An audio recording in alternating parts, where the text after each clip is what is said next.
Welcome to Sliver and Bite TV. Today we're cooking sticky date pudding, or in other parts of the world, sticky toffee pudding. We're going to start by roughly chopping our dates. You'll want to make sure you don't have too many large chunks, otherwise you're really not going to get enough breading around the date. So the finer the better, but of course you don't want to mince it too much like you're mincing garlic.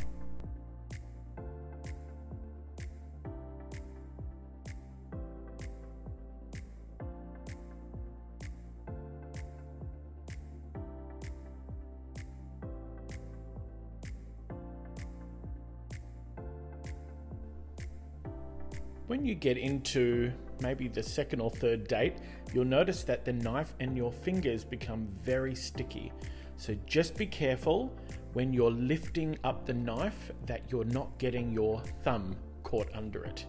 Too many times I've accidentally cut myself, so just be careful.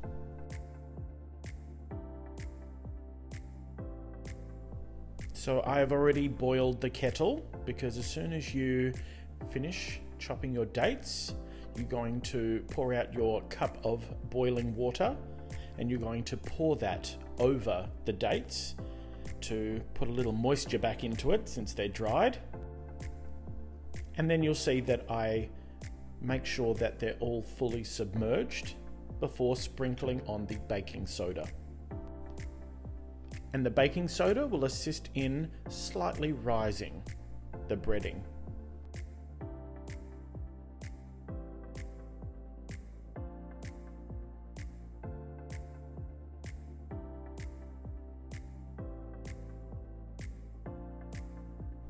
And we don't want the heat to escape, so just put a tea towel over it and then you can pop that to the side.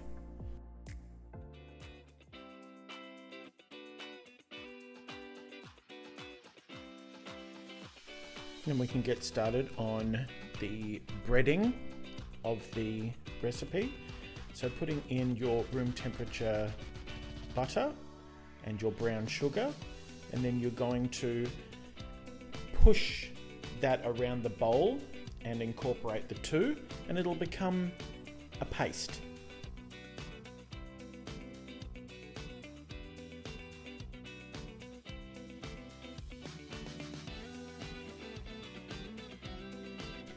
If it's not fully incorporated, it's okay, because of course you're going to be adding the warm water and the dates a little later on, so it will melt the rest of the way.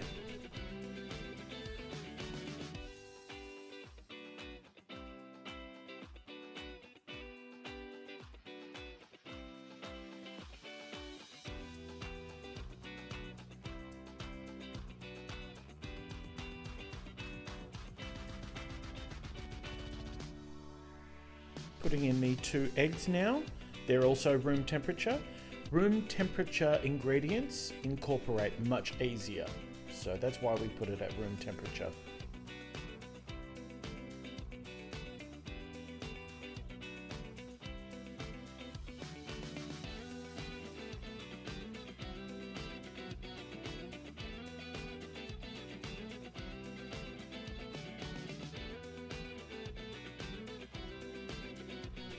Again, it's okay if it's not fully incorporated, because we're about to add in the flour and that will assist in binding all of these ingredients.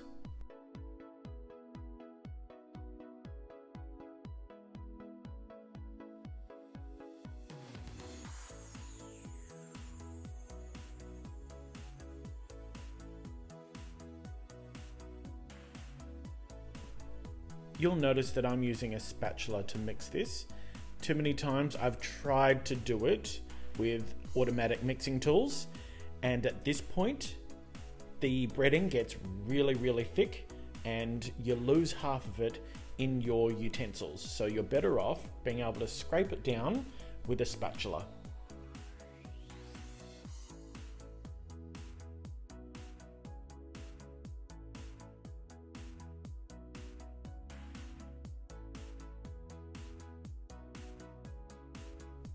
And don't worry about the flour on that bowl.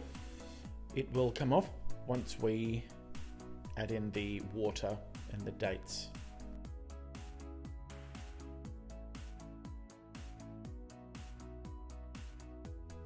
Time to add in the dates and make sure you're pouring it all in. We don't want to separate the water because that's going to make it into the batter.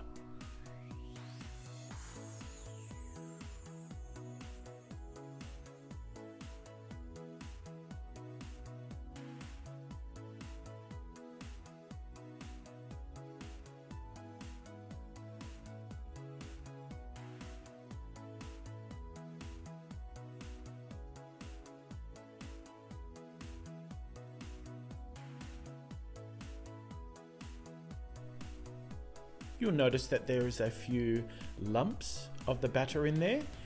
If you like, you're able to leave this. It gives it a nice marble look when you cut into it after it's out of the oven.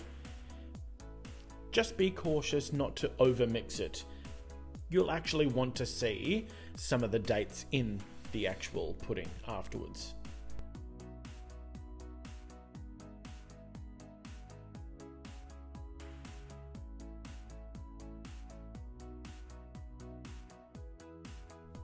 Time to pour it into the lined baking tin. You'll want to make sure you line it. It'll be too difficult to get out as it will stick to the pan.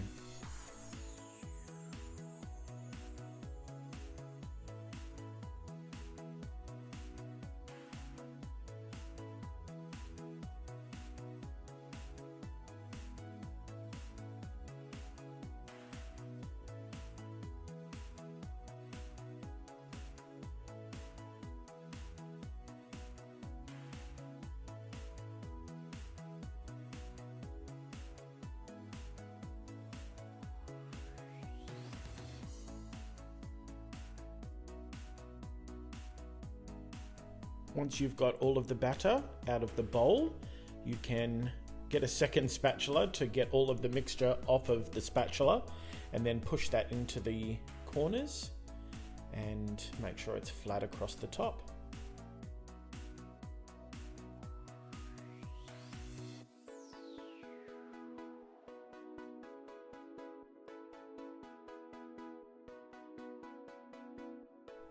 And that's off into the oven for 30 minutes at 160 degrees Celsius. Time for that smooth, rich, luxurious butterscotch sauce. So essentially it's the butter, cream, vanilla and brown sugar into a pot, brought to a simmer and whisked. Today I'm using vanilla bean pods. It's the first time I'm actually using them. So you slice it down the center lengthways, and then you'll see that I use the blade of the knife to scrape the seeds out.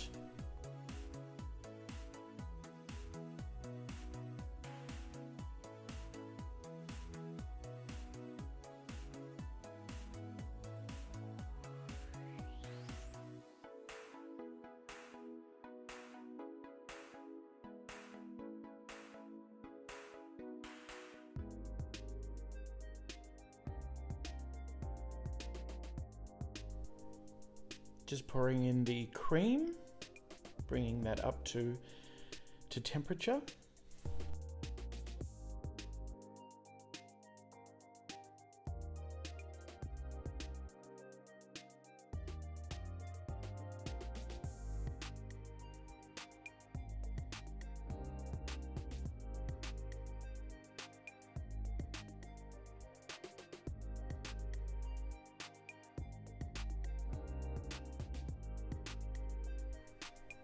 You'll see that I'm just checking through the seeds to make sure that I don't have any of the vanilla bean pod going into the mixture.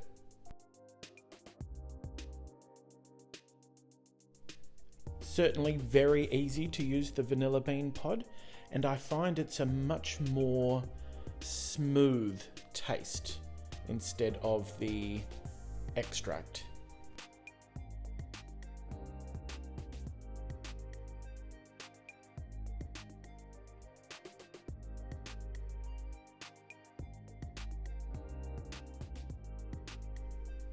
And the last ingredient in, the brown sugar.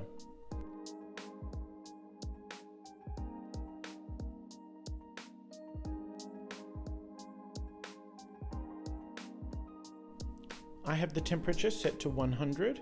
You'll want to do this on a medium to low heat if you're using gas, because you don't want to bring it to a simmer too quickly, and you also don't want to risk burning the bottom. So that's why you want to make sure that you're constantly stirring.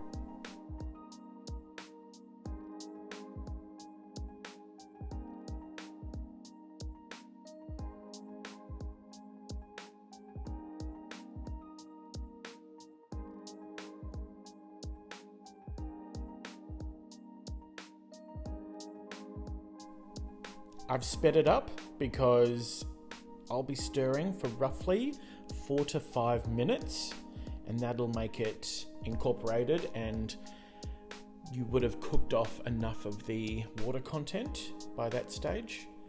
And once you cool it down a little, it does thicken up.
You can go ahead and turn off the heat to the butterscotch sauce, because we're ready to let that cool just a little bit.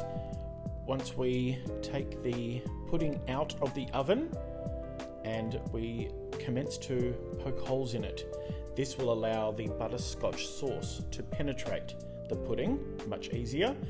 And I'm using a chopstick because a toothpick just isn't wide enough, and a skewer even a little, it's a little bit wider than a toothpick, but I find a chopstick is perfect.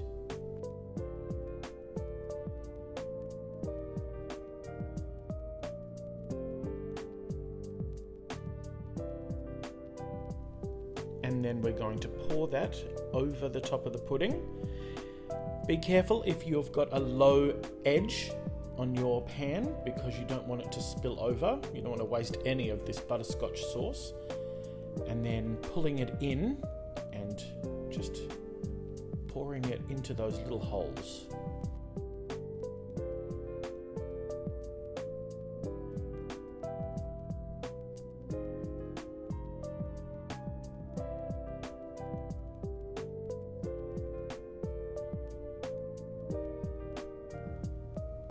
Just a little bit of a top up. You don't want to saturate your pudding. You will be adding some of the butterscotch when you go to serve. I took this dessert to a friend's dinner party, so I'm whipping cream on location, ready to put a dollop on the top of the warmed sticky date pudding. Just adding a bit of that butterscotch, the cream, and then a little drizzle extra, because you can never have enough of that sauce. Thanks for joining me. See you soon.